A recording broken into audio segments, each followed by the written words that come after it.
Welcome back to Q Shine's blog. I'm so happy that y'all were able to come join me today. Woo! Do I have a good recipe for y'all today?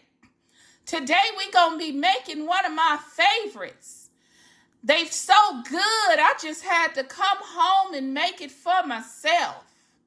Today we're going to be having delicious, spicy, red pork tamales. Woo, woo! Yes. Delicious, spicy, red pork tamales. And they gonna be good. Now, what I want y'all to know is that making tamales is a production. You got to work it in parts. Now, first thing I did was season up my roast. Then I got it in the oven on 350 degrees Fahrenheit for 2 hours. Now, while that roast was cooking away in my heavy Dutch oven pot, I took those corn husks and I let them steep for 1 hour in hot boiling water. And then I got to working on my sauce. Now I used the whole pack of California chilies.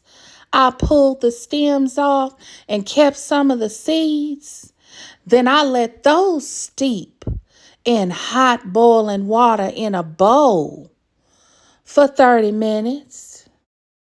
I added 2 cups of hot chicken broth to a blender.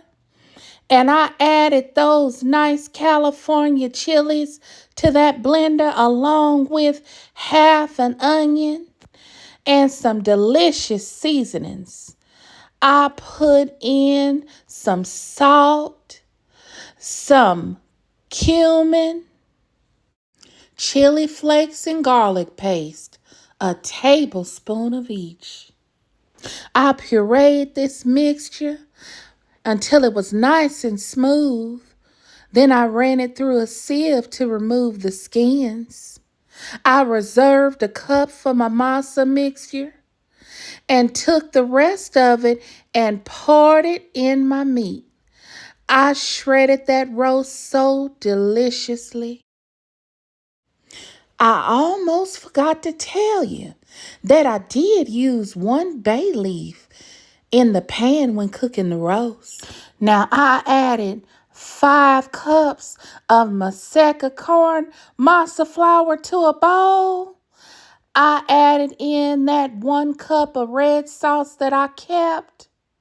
And then I threw in all those pork drippings from that roast.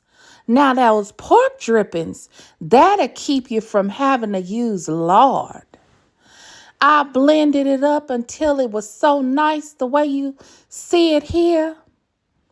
And boy, did it come out wonderful. Now, to that mixture, I did add in a teaspoon of salt and a tablespoon of baking powder. I mixed it up real good. And then it was time to start spreading it on those corn husks. Once I got those corn husks spread with that masa, I started to add in that meat and the production started. I started folding those tamales over, tucking them in, and then I start adding them to a colander. See, I didn't have a tamale steamer, so I got creative and I put them in a colander.